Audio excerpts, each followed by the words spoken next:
Bismillahirrahmanirrahim. Assalamualaikum warahmatullahi wabarakatuh. Alhamdulillahirabbil alamin wa bihi nasta'in wa ala umurid dunya waddin. Wassalatu wassalamu ala asrofil anbiya'i wal mursalin sayyidina wa habibina wa maulana Muhammadin amma ba'du.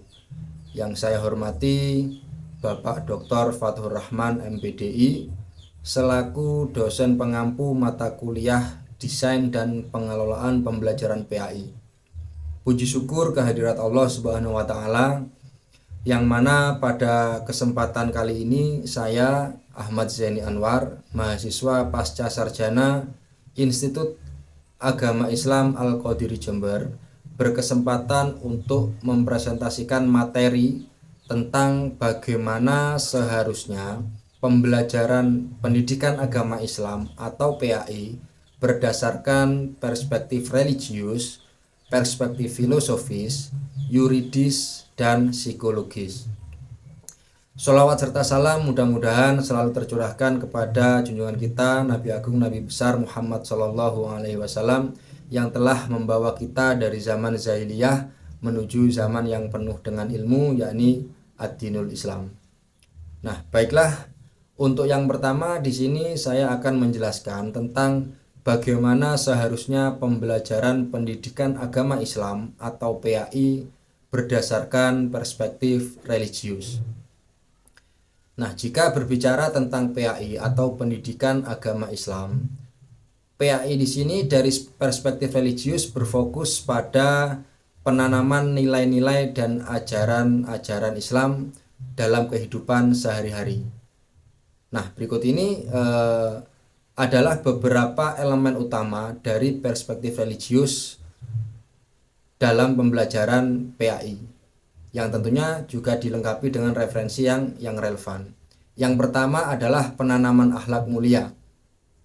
Pembelajaran PAI itu menekankan pada penanaman akhlak yang baik seperti kejujuran, tanggung jawab, dan sopan santun. Nah, ini adalah esensi dari ajaran Islam yang tentunya bertujuan untuk membentuk individu yang berakhlak mulia. Kemudian yang kedua itu adalah penguatan keimanan dan ketakwaan. Nah, di sini pendidikan agama Islam atau PAI itu bertujuan untuk memperkuat iman dan takwa terhadap Allah Subhanahu wa taala.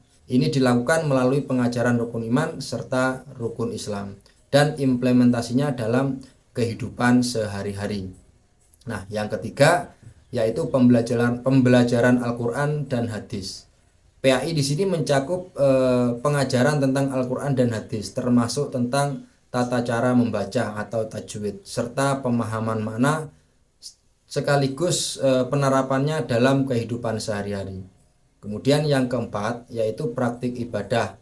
Nah, di sini PAI mengajarkan siswa untuk memahami dan mempraktekkan bagaimana ibadah-ibadah tersebut dilaksanakan. Ini mencakup tentang tata cara pelaksanaannya dan makna spiritual di balik ibadah tersebut. Kemudian yang kelima adalah pemahaman sejarah Islam. Pembelajaran tentang sejarah Islam dan kisah para nabi untuk memberikan contoh yang nyata, memberikan contoh yang konkret bagaimana ajaran Islam itu diterapkan dalam berbagai situasi kehidupan. Kemudian yang keenam yaitu pengembangan etika sosial. Di sini PAI juga bertujuan untuk mengembangkan etika sosial seperti toleransi, kemudian keadilan maupun kesetaraan. Tentunya ini penting untuk menciptakan masyarakat yang harmonis dan berkeadilan. Kemudian yang ketujuh adalah penerapan nilai-nilai Islam dalam kehidupan sehari-hari. Di sini PAI mengajarkan kepada peserta didik atau siswa bagaimana menerapkan nilai-nilai Islam dalam kehidupan sehari-hari, baik itu di rumah, di sekolah, maupun lingkungan masyarakat. Ini mencakup tentang aspek-aspek seperti ekonomi, politik, dan budaya yang tentunya sesuai dengan ajaran Islam. Nah, itulah penjelasan tentang bagaimana seharusnya pembelajaran PAI berdasarkan perspektif religius. Berikutnya di sini saya akan menjelaskan tentang bagaimana seharusnya pembelajaran PAI atau Pendidikan Agama Islam berdasarkan perspektif filosofis.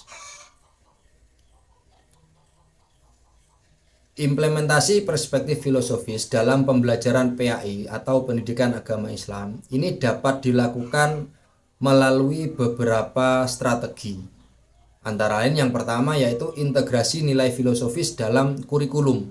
Nah, kurikulum PAI itu harus dirancang sedemikian rupa sehingga nanti mencakup aspek ontologi, epistemologi, dan aksiologi. Kemudian yang kedua adalah pendekatan holistik. Pembelajaran pendidikan agama Islam atau PAI itu harus mengintegrasikan pengetahuan dengan keterampilan serta sikap dalam proses belajar mengajar. Kemudian yang ketiga adalah metode pembelajaran interaktif. Di sini menggunakan metode yang mendorong partisipasi aktif peserta didik. Misalnya diskusi kelompok, kemudian studi kasus maupun simulasi. Nah, pembelajaran PAI dari perspektif filosofis ini memberikan landasan yang kuat dalam pembentukan karakter dan moral peserta didik. Dengan memahami ontologi, epistemologi, dan aksiologi dalam Islam, harapannya nanti siswa tidak hanya mendapatkan pengetahuan agama saja, tetapi juga mampu mengaplikasikan nilai-nilai tersebut dalam kehidupan sehari-hari. Implementasi perspektif filosofis dalam pembelajaran pendidikan agama Islam itu memerlukan pendekatan yang holistik serta integratif untuk mencapai tujuan pendidikan yang diinginkan. Selanjutnya adalah penjelasan tentang bagaimana seharusnya pembelajaran pendidikan agama Islam atau PAI berdasarkan perspektif psikologis. Nah, di sini pembelajaran pendidikan agama Islam atau PAI dari perspektif psikologis itu memfokuskan pada bagaimana pembelajaran agama itu dapat mempengaruhi perkembangan mental dan emosional peserta didik. Nah, di sini beberapa aspek penting dalam pendekatan ini yaitu antara lain yang pertama adalah untuk pembentukan identitas diri. Jadi pembelajaran pendidikan agama Islam atau PAI ini membantu dalam pembentukan identitas diri siswa. Identitas agama yang kuat tentunya dapat memberikan landasan moral dan etika yang kokoh terhadap peserta didik. Kemudian yang kedua adalah kecerdasan emosional. Nah, pembelajaran PAI dapat meningkatkan kecerdasan emosional peserta didik. Seperti misalnya kemampuan untuk mengelola emosi, kemudian empati dan hubungan interpersonal yang sehat. Yang ketiga, pengembangan moral dan etika. PAI atau Pendidikan Agama Islam itu memberikan siswa pemahaman tentang nilai-nilai moral dan etika yang penting untuk kehidupan sehari-hari. Ini tentunya membantu siswa dalam membuat keputusan yang etis dan bertanggung jawab. Kemudian yang keempat adalah reduksi stres dan kecemasan. Nah, aktivitas keagamaan seperti misalnya berdoa dan meditasi ini tentunya dapat membantu dalam mengurangi stres dan kecemasan. Praktik keagamaan yang rutin dapat memberikan rasa kedamaian serta ketenangan batin bagi yang menjalankannya. Kemudian yang kelima adalah pembelajaran sosial. Nah, pembelajaran PAI itu sering melibatkan kegiatan sosial yang tentunya dapat meningkatkan keterampilan sosial peserta didik seperti kerjasama, kemudian toleransi, serta rasa kebersamaan. Yang keenam adalah konsistensi perilaku. Nah, di sini pendidikan agama dapat membantu dalam menciptakan konsistensi antara nilai yang dianut dan perilaku sehari-hari yang penting untuk integritas dan kejujuran. Nah, pembelajaran PAI dari perspektif psikologis di sini tentunya menekankan terhadap pentingnya pendidikan agama dalam pengembangan aspek-aspek psikologis yang penting bagi kesejahteraan peserta didik dengan mengintegrasikan prinsip-prinsip psikologis dalam pendidikan agama. Nah, di sini tentunya guru dapat membantu membantu peserta didik atau siswa untuk mencapai keseimbangan emosional, untuk mencapai keseimbangan moral dan sosial yang lebih baik. Nah, kemudian selanjutnya adalah penjelasan tentang bagaimana seharusnya pembelajaran pendidikan agama Islam atau PAI berdasarkan perspektif yuridis. Nah, di sini pembelajaran pendidikan agama Islam atau PAI berdasarkan perspektif yuridis ini mencakup berbagai aspek hukum yang tentunya mengatur bagaimana pendidikan agama tersebut itu diajarkan di sekolah-sekolah atau di lembaga. Nah, di Indonesia sendiri dasar hukum untuk pendidikan agama itu dapat kita temukan dalam beberapa undang-undang dan peraturan.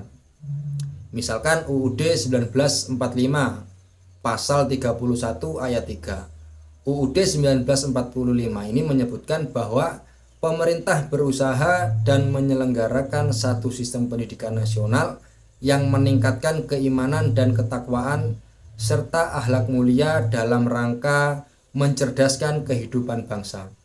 Nah, ini kemudian menjadi landasan konstitusional bagi pendidikan agama, termasuk pendidikan agama Islam. Undang-Undang Nomor 20 Tahun 2003 tentang Sistem Pendidikan Nasional. Nah, dalam undang-undang ini khususnya pada pasal 12 ayat 1 butir A telah disebutkan bahwa setiap peserta didik pada setiap satuan pendidikan itu berhak mendapatkan pendidikan agama sesuai dengan agama yang dianutnya dan diajarkan oleh pendidik yang seagama. Kemudian peraturan pemerintah nomor 55 tahun 2007 yaitu tentang pendidikan agama dan pendidikan keagamaan. Nah, peraturan pemerintah ini memberikan rincian yang lebih lanjut tentang pelaksanaan pendidikan agama, termasuk di dalamnya tentang pendidikan agama Islam. Nah, peraturan pemerintah ini mengatur bahwa pendidikan agama itu harus dilaksanakan di sekolah-sekolah, mulai dari tingkat dasar hingga tingkat menengah, serta harus diajarkan juga oleh guru yang memiliki kualifikasi tertentu. Nah, berikutnya adalah Permendikbud nomor 37 tahun 2018. Peraturan Menteri Pendidikan dan Kebudayaan ini mencakup standar kompetensi lulusan, kemudian standar isi dan standar proses untuk pendidikan agama di sekolah. Nah, jadi demikianlah presentasi saya terkait dengan bagaimana seharusnya pembelajaran PAI berdasarkan perspektif religius, filosofis, yuridis, dan psikologis. Terima kasih, kurang lebihnya mohon maaf. Wassalamualaikum warahmatullahi wabarakatuh.